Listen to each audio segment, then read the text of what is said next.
하나님 말씀은 고린도전서 15장 42절입니다. 봉독해 드리겠습니다. 죽은 자의 부활도 이와 같으니 썩을 것으로 심고 썩지 아니할 것으로 다시 살며. 아멘. 오늘은 부활주일입니다. 주님의 부활을 기념하는 그런 주일인 것입니다. 지난 주간이 고난주간이었는데요. 예수님께서는 많은 고난을 받으시고 결국 십자가에 못 박혀 우리를 위해서 죽으셨습니다.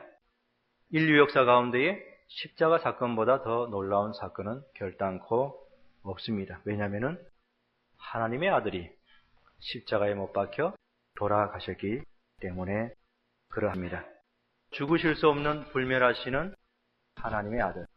하나님은 원래 죽으시지 않으시는 영원히 살아계시는 그런 분이신데, 그러한 하나님의 아들이 십자가에 달려 돌아가셨다는 것은 대단히 경이로운 놀라운 그런 사건이 아닐 수 없습니다. 그래서 십자가 사건은 인류 역사에 전무후무한 그러한 대단히 놀라운 사건이다. 그렇게 말씀을 드릴 수 있습니다. 그러나 기독교는 십자가가 끝은 아닌 것입니다. 십자가가 기독교 신앙의 가장 중요한 중차대한 그런 핵심인 그런 부분이기는 하지만은 십자가로서 더 이상 그 이후에는 아무것도 없다. 그렇게 기독교가 말하지 않고요. 기독교는 십자가가 끝이 아니라, 만약에 십자가가 끝이라고 하면은 우리에게 더 이상 소망도 없고 희망도 없는 것이 되는 것입니다. 그러나 예수님께서는 십자가에서 죽으시고 무덤에 묻히시고 난 다음에 다시 살아나신 것입니다. 만약에 주님께서 무덤에 묻히시고 다시 살아나시지 않으셨다 하면은 우리에게 소망이 없는 것입니다. 그렇기 때문에 기독교는 십자가로 끝이 아니라 십자가 다음에 부활이 있는 것입니다. 예수님께서 다시 살아나셨습니다. 예수님께서는 자신이 부활할 것을 제자들에게 이미 여러 차례 말씀을 했습니다. 마태복음 16장 21절에 이때로부터 예수 그리스도께서 자기가 예루살렘에 올라가 장로들과 대제사장들과 서기관들에게 많은 고난을 받고 죽임을 당하고 제3일에 살아나야 할 것을 제자들에게 비로소 가르치시니 그렇게 말씀을 하였습니다. 예수님께서는 자신이 십자가에 달려 돌아가시기 전에 제자들에게 미리 예고를 해 주었습니다. 자신이 예루살렘에 올라가면은 고난을 받고 죽을 뿐만 아니라, 그러나 다시 또 3일 만에 살아날 그런 것을 제자들에게 말씀하셨습니다. 예수님께서는 자신이 예고한 대로, 제자들에게 말씀하신 대로 그렇게 다시 살아나신 것입니다. 그렇기 때문에 예수님의 무덤은 비어 있었던 것입니다. 기독교의 가장 놀라운 것 중에 하나는 바로 예수님의 무덤이 비어 있다는 그런 사실입니다. 분명히 예수님께서 십자가에 달려 돌아가셨고 또 예수님께서 거기서 죽으시고 난 다음에 그 시체를 아리마대 요셉이 그 무덤에 안치를 하였습니다. 누가복음 23장 50절에서 54절에 보면 공의 의원으로 선하고 의로운 요셉이라는 사람이 있으니 저희의 결의와 행사에 같아하지 아니한 자라. 그는 유대인의 동네 아리마대 사람이요 하나님의 나라를 기다리는 자러니 빌라도에게 가서 예수의 시체를 달라 하여 이를 내려 세마포로 싸고 아직 사람을 장사한 일이 없는 바위에 판 무덤에 넣어두니 이 날은 예비일이요 안식일이 거의 되었더라 라고 하였습니다. 분명히 아리마대 요셉이 예수님의 시체를 달라고 해가지고 세마포에 싸서 아무도 장사한 일이 없는 그것도 돌로 된 무덤에 예수님의 시체를 안치를 했습니다. 분명히 아리마대 요셉이 예수님의 시신을 무덤에 묻었습니다. 그런데 안식 후 첫날 새벽에 무덤을 찾은, 그 예수님의 무덤을 찾은 사람들이 예수님의 시체를 발견하지 못하였던 것입니다. 누가복음 24장 1절부터 3절에 안식 후 첫날 새벽에 이 여자들이 그 예비한 향품을 가지고 무덤에 가서 돌이 무덤에서 굴려 옮겨온 것을 보고 들어가니 주 예수의 시체가 베지 아니하더라. 예수님께서 분명히 무덤에 장사 지낸 바 되었는데 아리마대 요셉이 분명히 그 시체를 그 무덤에 안치하였는데 그 다음날 여자들이 아침 일찍 가보니까 거기 예수님의 시체가 없었던 것입니다.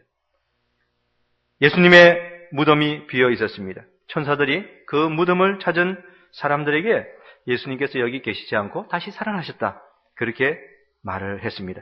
베드로도 나중에 무덤에 찾아가 보지 않았습니까? 그랬더니 어떻게 되었습니까? 세마포만 있고 예수님의 시체는 보지 못하였습니다. 과연 예수님께서 말씀하신 대로 죽었다가 3일 만에 다시 살아나게 되었던 것입니다. 여러분, 인류 역사 가운데서 죽음을 이기고 무덤에서 다시 살아난 그런 사람이 예수님 외에 또 있을까요? 아무도 없습니다. 물론 죽었다가 잠시 정신을 다시 차려가지고 살아났다고 하는 그런 사례들은 간혹 있기는 한데요, 그렇게 다시 살아나가지고 몇 년을 더 살다가 또 죽습니다. 그렇기 때문에 그것은 진정으로 살아난 것이라 그렇게 말할 수 없는 것이죠. 때로 우리가 그런 이야기를 듣지 않습니까? 분명히 그 사람 죽어가지고 관에 이렇게 안치했는데 나중에 신음소리가 나가지고 뚜껑을 열어보니까 다시 살아났다. 그런데 그것은 진정 다시 살아난 것이 아니라, 왜냐하니까 나중에 그렇게 살아났다 할지라도 또 죽지 않습니까? 그렇기 때문에 그것을 다시 살아난 것이라, 죽음을 이긴 것이라 그렇게 말할 수 없는 것이고요. 예수님과 같이 한번 살아나시고 난 다음에 영단번에 다시 죽지 않으시는 그것이 바로 이제 죽음을 이기고 다시 살아난 것이라 그렇게 말할 수 있는데요. 인류 역사 가운데 이처럼 죽음을 이기고 다시 살아난 분은 예수님 외에 아무도 없는 것입니다. 모든 사람들이 다 사망에게, 죽음에게 잡아먹혀가지고 희생자들이 다 된 것입니다. 공동묘지에 있는 수많은 무덤들이 있지 않습니까? 그것은 인간이 죽음 앞에서 무력한 그런 존재임을 보여주는 그런 것이고요. 무덤은 사망이 승리자임을 보여주는 그런 표시인 것입니다.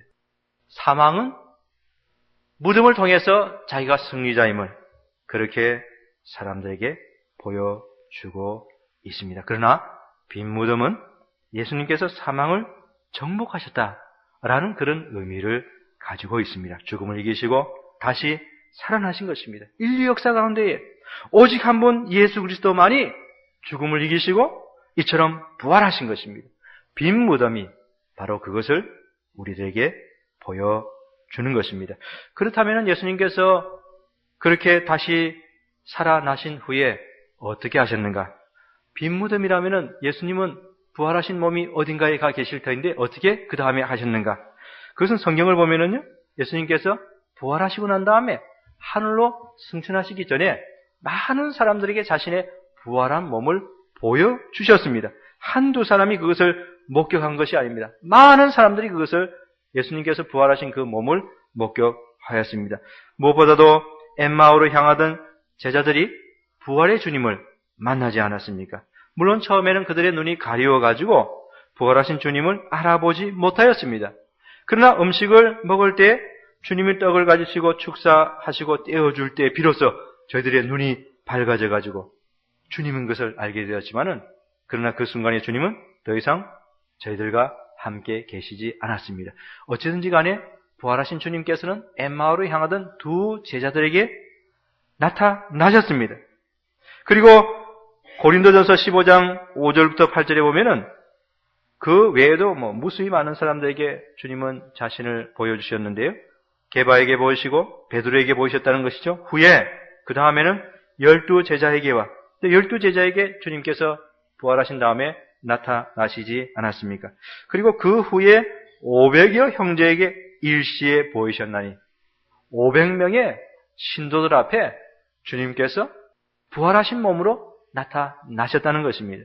그 후에 지금까지 태반이나 살아있고, 바울이 지금 이 고린도 서신을 쓸 때까지도 500명 가운데 일순간에 한꺼번에 주님의 그 부활하신 주님을 본 사람들 가운데 어떤 사람은 죽었을지 모르지만 또 어떤 사람들은 태반이나 많은 사람이 살아있다고 그렇게 바울이 말을 하고요. 그 중에 지금까지 태반이나 살아있고 어떤 이들은 잠들었으며 그 후에 야고보에게 보이셨으며 그 후에 모든 사도에게와 맨 나중에 만색되지 못하여 난 자 같은 내게도 보이셨느니라.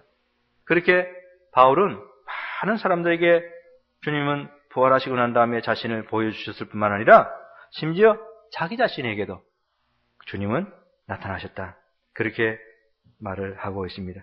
정말 주님은 많은 사람들에게 자신을 보여주심으로 수많은 사람들이 부활의 증인이 되게 하였습니다.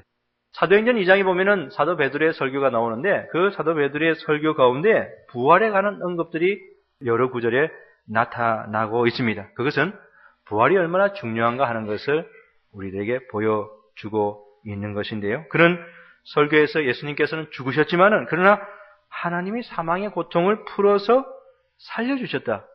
그렇게 설교를 하고 있고 또 시편 16편의 다윗의 시를 가지고 그것은 바로 예수 그리스도의 부활을 예언한 것이다. 그렇게 말을 하면서 특별히 사도행전 2장 32절에서 베드로는 이 예수를 하나님이 살리신지라 우리가 다 이 일의 증인이로다. 그렇게 말을 하였습니다. 사도 베드로는 자신이 친히 주님을 보았기 때문에 살아나신 주님을 보았기 때문에 아주 담대하게 부활을 증거하였습니다. 그는 십자가만 증거한 것이 아니라 십자가와 함께 부활도 그렇게 증거를 하였습니다. 사도 바울의 경우도 마찬가지인데요. 사도행전 13장에 보면은 비시디아 안디옥에 가서 설교를 할 때에 거기서도 동일하게 바울도 부활에 관해서 증거하고 있습니다. 30절에 보니까 하나님이 죽은 자 가운데서 저를 살리신지라. 저라고 하는 것은 예수 그리스도를 말합니다. 하나님께서 죽은 자 가운데서 예수 그리스도를 살리셨다. 그것이 비시디오 안디옥 회당에 가서 바울이 설교한 내용 가운데 있는 말씀인 것입니다. 바울 역시 예수님의 부활을 아주 담대하게 증거하였습니다. 예수님께서 다시 살아났다고 하는 것을 증거하였습니다. 사도행전 26장에 가서는요, 아그리파 왕 앞에서 바울은 이제 잠시 말을 하면서 뭐라고까지 이야기를 했냐면 아그리파 왕에게 당신들은 하나님이 죽은 사람 다시 살리심을 어찌하여 못 믿을 것으로 여기시나이까. 그렇게 말하면서 부활을 믿지 못하는 사람을 오히려 너무 이상하다는 듯이 그렇게 말을 하였습니다. 하나님은 전능하셔서 죽은 자를 다시 살리시는 그런 분이신 것입니다. 하나님의 능력이 무한하십니다. 그렇기 때문에 그 무한하신 능력으로 예수 그리스도를 다시 살리신 것, 우리도 믿고 부활의 증인이 되어야 하겠습니다. 여러분은 부활의 증인입니까? 여러분도 부활의 증인이 되어야 됩니다. 물론 우리들은 예수님의 부활을 친히 몸으로, 이 육신의 눈으로 예수님의 그 육신을, 부활하신 육신을 친히 본 그런 사람은 아닙니다. 초대교회 사람들은 직접 부활하신 예수님을 보았지만은, 그러나 오늘날 우리들은 그렇게 볼 수 있는 것이 아니고요. 오늘날 우리들은 어떻게 부활의 증인이 되느냐? 그것은 하나님의 성령의 조명하심과 도움으로 되는 것입니다. 하나님의 성령의 도움으로 오늘날 우리들도 부활의 증인이 될 수 있는 것입니다. 성경에서 예수님께서 부활하셨다 그렇게 증거하고 있지 않습니까? 그것을 믿으면은 성령에 의해서 우리들도 역시 부활의 증인이 될 수 있는 것입니다. 여러분들이 어떻게 갈보리 십자가 위에서 돌아가신 예수님, 그것을 믿고 있습니까? 여러분이 보았습니까?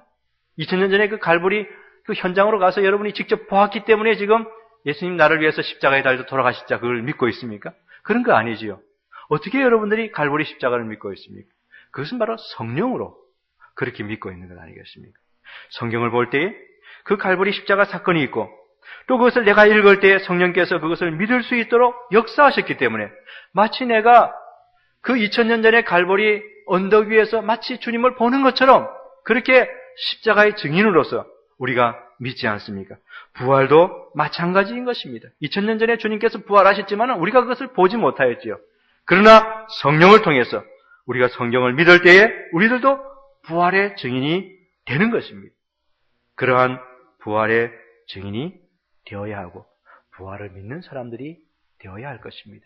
많은 사람들이 우리가 예수님을 못 봤는데 어떻게 그가 부활했다고 믿을 수 있느냐? 그렇게 반대 생각을 많이 가지고 있습니다. 오늘 이 시대나 또 사도 바울이 살던 시대나 부활을 믿지 못하는 사람들은 너무나 많이 있습니다. 예수님의 부활을 믿지 못하고 또 사람들이 예수님께서 부활하셨기 때문에 이제 앞으로 믿는 사람들이 부활하게 될 것, 그것도 믿지 못하는 그런 사람들이 너무나 많이 있습니다. 오늘 본문이 있는 이 고린도전서 15장 이 말씀은요, 바로 이러한 것을 설명하기 위해서 할애된 그러한 장인 것입니다. 사도 바울 당시에 부활을 믿지 못하겠다고 하는 사람들이 많이 있었습니다. 그렇기 때문에 그것이 잘못된 것임을, 그렇게 믿지 못하겠다고 하는 것이 잘못된 것임을 바울이 이제 밝혀주고자 고린도전서 15장 이 장을 할애해서 설명하고 있는 것인데, 바울은 여기서 예수님의 부활은 역사적인 사실이고 성도들 또한 예수님처럼 분명하게 부활하게 될 것이다, 그렇게 설명을 하고 있습니다. 고린도전서 15장 1절부터 11절에 보면은 예수님께서 다시 살아나셨음을 그렇게 말을 하고 있습니다. 예수님께서 구약에서 예언한 그대로 다시 살아나셨다. 그리고 많은 사람들에게 예수님은 친히 자신의 몸을 보여주셨다. 그것을 설명하고 있고요. 12절에서 34절까지의 말씀에는 무엇을 이야기하냐면은 죽은 자의 부활에 대해서 말을 하고 있습니다. 예수님 부활하신 것은 이제 전반부에 이야기를 하고, 그 다음에 12절부터는 예수님이 부활하신 것처럼 또 이제 예수님을 믿는 사람도 부활할 것을 12절부터 34절에서 말을 해주고 있습니다. 12절에 보니까 그리스도께서 죽은 자 가운데서 다시 살아나셨다 전파되었거늘 너희 중에서 어떤 이들은 어찌하여 죽은 자 가운데서 부활이 없다 하느냐. 여기에 대해서 이제 설명해 주는 것이 34절까지의 말씀인 것입니다. 예수님도 부활하시고 또 예수 믿는 자도 반드시 부활하게 될 것이다. 그것을 설명해 주는 것입니다. 그리고 35절에서 49절까지가 그렇다면 부활하게 된다면 어떠한 모습으로 부활하느냐에 대한 설명인 것입니다. 35절 보니까 누가 묻기를 죽은 자들이 어떻게 다시 살며 어떠한 몸으로 오느냐 하리니. 죽은 자가 어떠한 몸으로 다시 살아날 수 있는가? 거기에 대해서 설명하는 것으로, 여기에 대해서 바울이 씨앗이 썩으면은 거기서 새로운 싹이 나오는 것처럼 우리의 육체도 썩어서 죽으면은 거기서 바로 새로운 몸으로 부활하게 된다. 그렇게 설명을 해주고 있습니다. 오늘 그렇게 설명해 주는 그 구절 가운데 본문이 있습니다. 오늘 본문이 무엇입니까? 고린도전서 15장 42절 말씀이지 않습니까?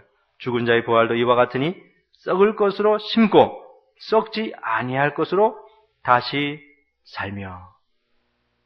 그러니까 어떤 모습으로 우리 신자들이 부활하게 될 것인가? 여기에 대해서 사도 바울은 썩을 것으로 심지만은 썩지 아니할 것으로 다시 산다. 그렇게 설명을 해주고 있습니다. 자연에서의 법칙, 씨앗이 썩으면은 그 썩은 씨앗으로부터 새 생명이 피어나지 않습니까? 그와 같이 우리 육신도 언젠가는 썩게 되겠지만은 그 썩은 육신으로부터 새로운 몸으로 다시 살아난다. 그렇게 설명을 해주고 있습니다. 오늘 바울은 이 본문에서 대단히 중대한 그런 진리를 말하고 있습니다. 우리 육신도 언젠가는 죽게 되고 썩게 되겠지만은 그것으로 끝이 아니고 다시 살아날 때가 있다. 그렇게 말하는 것입니다. 썩을 것으로 심고 썩지 아니할 것으로 다시 살며 죽은 자의 부활도 이와 같으니 썩을 것으로 심고 썩지 아니할 것으로 다시 살며. 참 놀랍지 않습니까? 씨앗을 뿌릴 때에 그 씨앗이 썩지 않습니까? 썩어서 그 썩은 가운데서 이제 새로운 생명이 이렇게 피어나지 않습니까? 만약에 씨앗이 썩지 않으면 어떻게 됩니까? 썩지 않으면은 거기서 새로운 새싹이 나오지 않습니다. 반드시 그 씨앗이 썩어야지 거기서 새싹이 발효되어 나오지 않습니까? 우리의 몸도 죽고 무덤에서 이제 썩지 않습니까? 썩으면은 이 육신에서 새로운 신령한 몸이 나온다는 것입니다. 여러분들, 부활하는 몸이 다른 어떤 전혀 새로운 형체의 부활한 몸이 아닙니다. 여러분 바로 그 몸입니다. 그 몸이 썩지요. 여러분의 그 썩은 몸에서 다시 새로운 신령한 몸이 탄생된다는 것입니다. 참 놀라운 것입니다. 어떻게 그것이 가능한가? 썩는데, 썩어서 부패해가지고 나중에는 흔적도 없이 사라지지 않습니까? 그래서 오래 지난 무덤을 이장하기 위해서 파보면은 뼈 외에는 남아있는 것이 없지요. 그런데 어떻게 다시 산단 말입니까? 하나님께서는 능력이 계시지요. 어쨌든지 간에 여러분의 여러분의 썩은 몸에서 새로운 몸이 탄생된다는 것입니다. 그게 바로 부활신앙인 것입니다. 예수님이 부활하셨던 것처럼 우리들도 분명하게 새로운 몸으로 다시 살아나게 되는 것을 믿는 것. 그게 바로 부활신앙인 것입니다. 여러분들은 이러한 부활신앙을 가지고 있습니까? 여러분도 언젠가는 죽을 것이 아니겠습니까? 언젠가는 여러분의 몸도 썩을 때가 있지 않겠습니까? 그 썩어진 몸에서 다시 완전히 새로운 몸으로 살아날 것을 믿고 있느냐 하는 것입니다. 그거 믿는 것이 바로 부활신앙입니다. 부활신앙입니다. 우리는 십자가도 믿어야 되지만은요, 이 부활도 믿어야 됩니다. 오늘 본문에서 뭐라고 했습니까? 죽은 자의 부활도 이와 같으니 썩을 것으로 심고 썩지 아니할 것으로 살며 그랬습니다. 그러니까 우리가 언젠가는 죽어서 무덤에 들어가게 될 때에 죽는 순간에도 우리는 조금도 두려워할 필요가 없는 것은 죽지만은 다시 우리 몸이 살아난다는 이 믿음을 가지고 있기 때문에 우리는 두려워할 이유가 없는 것이고 그것이 바로 부활신앙인 것입니다. 여러분은 이러한 부활신앙을 가지고 있습니까? 여러분의 육체가 썩을 것인데 바로 그 썩어진 육체가 다시 살아날 것을 여러분이 믿느냐는 것입니다. 세상 사람들에게는 이러한 부활신앙이 없기 때문에 사람이 죽으면 다시는 못 만난다 그렇게 생각을 합니다. 그래서 사람이 죽으면 대단히 구슬프게 울고 이제 떠나갔기 때문에 다시는 만나지 못할 것이다. 그렇게 생각을 하고 통곡을 하고 영영 이별이구나 그렇게 생각을 합니다. 그들에게는 현세가 끝이고 내세가 없다 그렇게 생각하지요. 죽으면 흙으로 돌아가고 더 이상 아무것도 없게 되고 무로 돌아간다고 그렇게 생각합니다. 불신자들은 부활신앙이 없습니다. 부활신앙이 없습니다. 그러나 성도들은 예수님께서 부활하신 것을 믿기 때문에 우리들 또한 다시 살아날 것을 믿는 그런 신앙을 가지고 있기에 우리들은 소망이 있는 것입니다. 그래서 우리들은 사랑하는 성도들이 죽더라도 아주 슬퍼하지는 않지요. 슬픔 뒤에 소망을 가지는 것입니다. 그것은 우리가 부활을 믿기 때문에 그렇습니다. 데살로니가 전서 4장 13절 14절에 형제들아 자는 자들에 관하여는 너희가 알지 못함을 우리가 원치 아니하노니 이는 소망 없는 다른 이와 같이 슬퍼하지 않게 하려 함이라. 우리가 예수에 죽었다가 다시 사심을 믿을진대 이와 같이 예수 안에서 자는 자들도 하나님이 저와 함께 데리고 오시리라. 부활을 믿는다면 소망이 있고 과도하게 슬퍼할 이유가 없는 것입니다. 우리들은 부활을 믿기 때문에 성도들은 누군가가 죽었을 때에 믿는 신자가 죽었을 때에 하늘에서 만납시다. 그렇게 인사를 하지 않습니까? 또 부활의 날 아침에 만납시다. 그렇게 인사를 하면서 헤어지는 것입니다. 부활의 날 아침에 모든 사람이 다 깨어날 것입니다. 모든 사람들이 다 깨어납니다. 물론 어떤 이들의 경우에는 생명의 부활이 아니라 심판의 두려운 부활로 깨어나는 그런 불신자들, 그런 경우도 있지요. 참 심판의 부활로 깨어난다면 얼마나 두렵겠습니까? 세상 사람들은 모두가 다 심판의 부활로 깨어납니다. 그것은 불행한 것입니다. 비참한 것입니다. 그러나 믿는 사람들은 생명의 부활로 다시 살아날 것인데 그때는 모든 믿는 성도들이 다시 한자리에 모이게 될 것이고 다시 만나게 될 것입니다. 그래서 부활의 아침을 우리가 상쾌하다 그렇게 이야기를 하지 않습니까? 우리들은 죽는다 할지라도 상쾌한 부활의 아침에 다시 깨어날 것이고 다시 재회하게 될 것입니다. 모두가 다 죽어서 육체가 썩었다 할지라도 그 썩어진 육체로부터 다시금 새로운 신령한 몸으로 다시 살아나는 것입니다. 그게 바로 부활이지 않습니까? 그러나 그때 살아나는 육체는 지금 우리가 가지고 있는 이와 같이 연약한 육체가 아니라 새로운 성질의 신령한 육체인 것입니다. 그 신령한 몸으로 우리는 다시 살아날 것이고 부활의 날 아침에 다시 만나게 될 것입니다. 여러분에게 이러한 부활 신앙이 있는지 부활주일 아침에 여러분 자신을 점검해 보시기 바랍니다. 여러분은 예수님께서 부활하신 것을 믿습니까?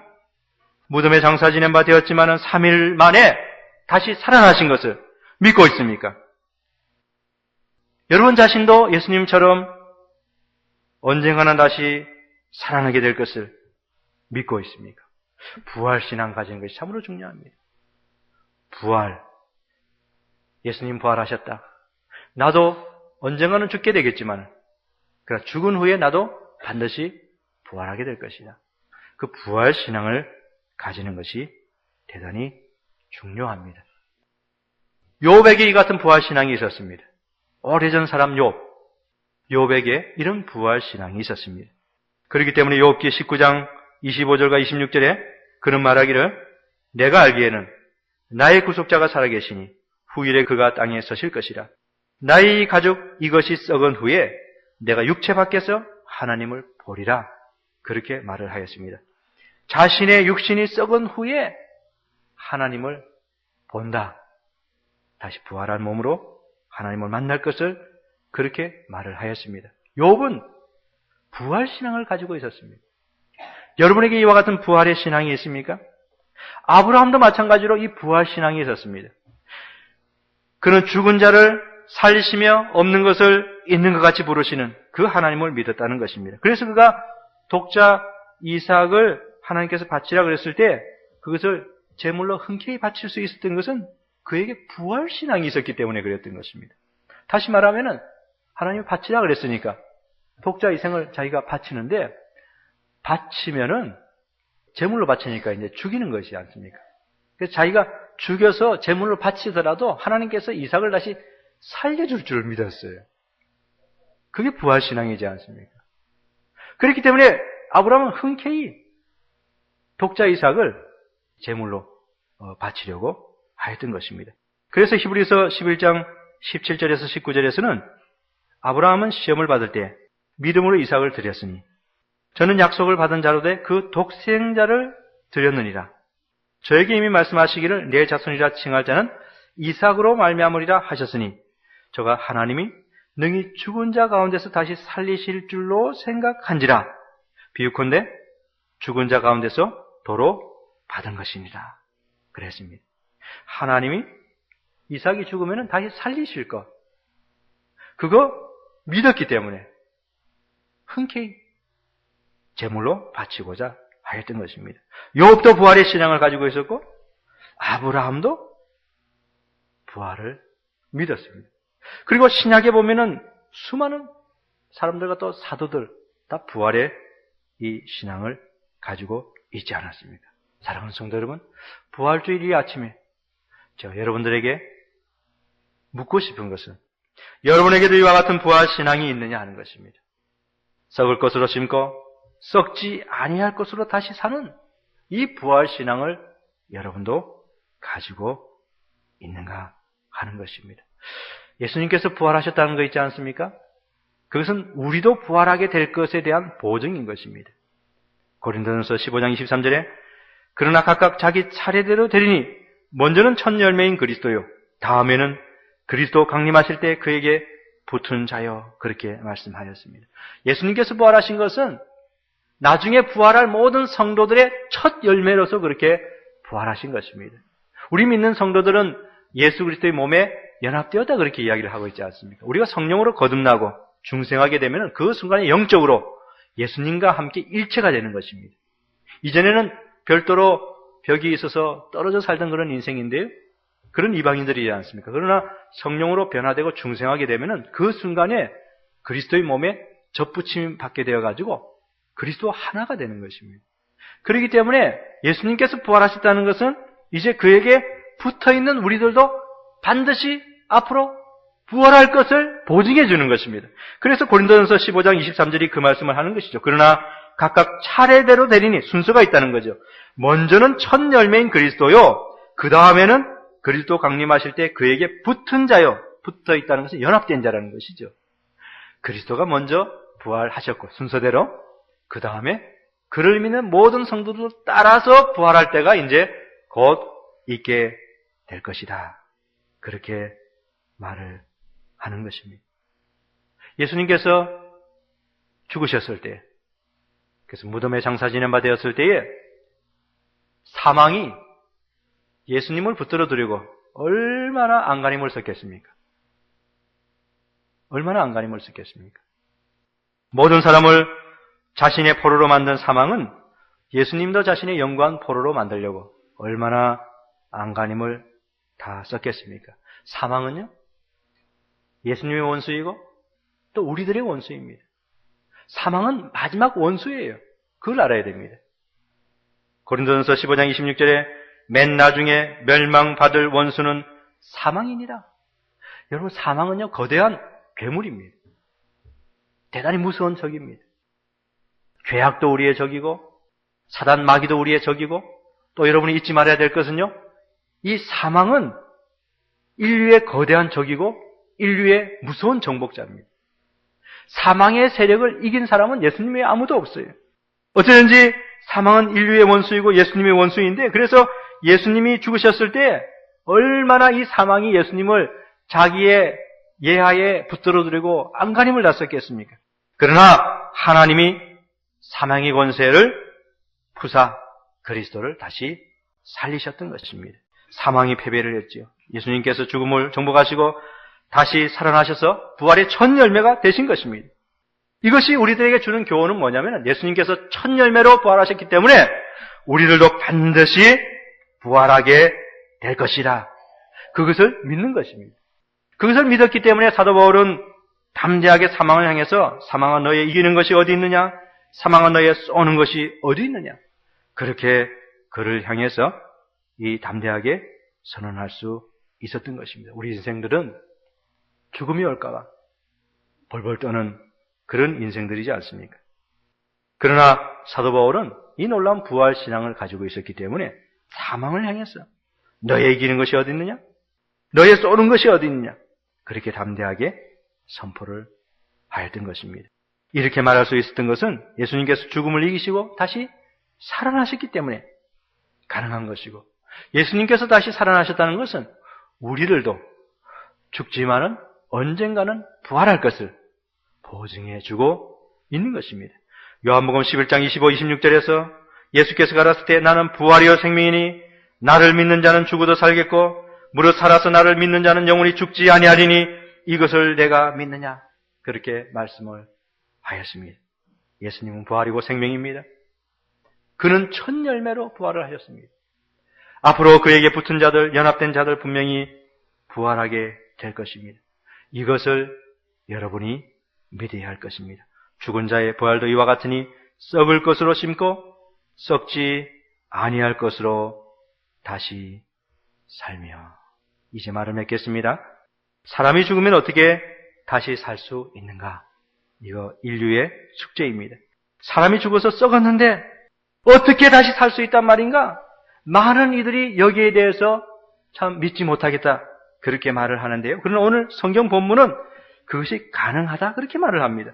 죽은 자의 부활도 이와 같으니 썩을 것으로 심고 썩지 아니할 것으로 다시 살며. 자연계의 법칙은 바로 이것이지 않습니까?